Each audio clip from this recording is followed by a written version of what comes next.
نحمدullah العلي العظيم ونصلي ونسلم على نبينا محمد وعلى آله وأصحابه أجمعين ومن تبعهم بإحسان إلى يوم الدين.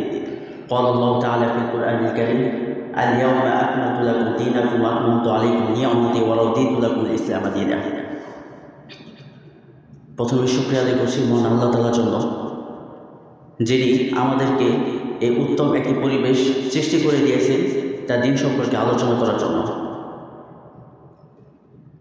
আমরা বিগত 100 বছর যাবৎ দেখছি খেলাফতের পতনের পর যে সেকুলারিজমের শাসন ব্যবস্থায় যে আসছে সেই জালিম হচ্ছে, যে আসছে সে আমাদেরকে জুলুম করছে, যে আসছে সে আমাদেরকে সীমাবদ্ধ করে দিয়েছে আমাদের দিন পালনের ক্ষেত্রে।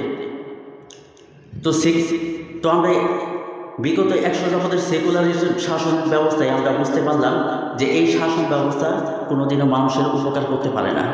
এই শাসন ব্যবস্থা কখনো আমাদের দ্বারা উন্নয়ন হওয়া সম্ভব নয়।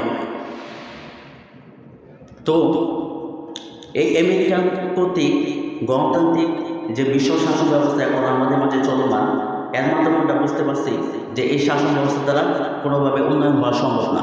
কেন সম্ভব না? আমি একটি কারণ বলি, যে ব্রিটিশরা আসার আগে উপমহাদেশে ইসলামিক শাসন ব্যবস্থা ছিল, কিন্তু ব্রিটিশরা আসার পর যখন গণতান্ত্রিক লিবারেলিজম বা সেকুলারিজম শাসন ব্যবস্থা চালু হলো, তারপর থেকে আমাদের পতন,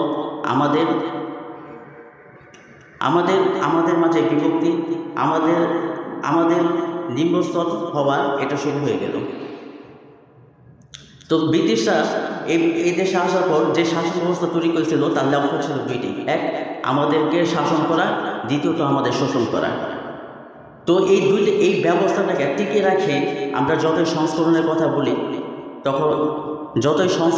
বলি তো কখনো আমরা স্বাধীন হতে পারবো না।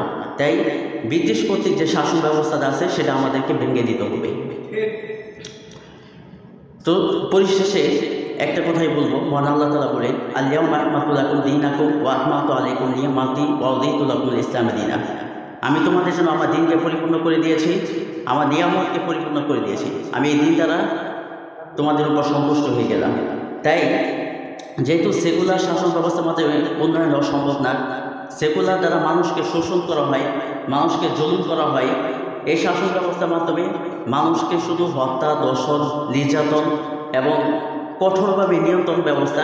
তাই আমাদের জন্য উত্তম এক সুন্দর শাসন ব্যবস্থা তারা দিয়েছেন, সেটা হচ্ছে দ্বীনুল ইসলাম। আমরা যদি পরিপূর্ণ স্বাধীন হতে চাই, আমরা যদি অর্থনৈতিক, রাজনৈতিক সর্বক্ষেত্রে স্বাধীনভাবে চলাফেরা করতে চাই, তাহলে আল্লাহ তাআলা আমাদেরকে দ্বীনে ইসলামকে দিয়েছেন। তাই আমরা একটা কথাই বলবো পরিশেষে, যে আমাদের এই বাংলাদেশ ছিল পৃথিবীর ভিতরে উন্নয়নশীল সমৃদ্ধ একটা অঞ্চল। আমরা যদি চাই বাকি পৃথিবী আমাদেরকে অনুসরণ করুক, আমরা যদি চাই আমরা এই পৃথিবীতে শাসন করব, তাহলে সেটা আমাদের ইসলামের প্রতিক্রিয়ার মধ্যে দিয়ে যেতে হবে। তাই মহান আল্লাহ পাক রব্বুল আলামিন তার দ্বীনকে প্রতিষ্ঠা করার তৌফিক দান করুন এবং আমাদের মাঝে বিভক্তিগুলো দূর করে দিক।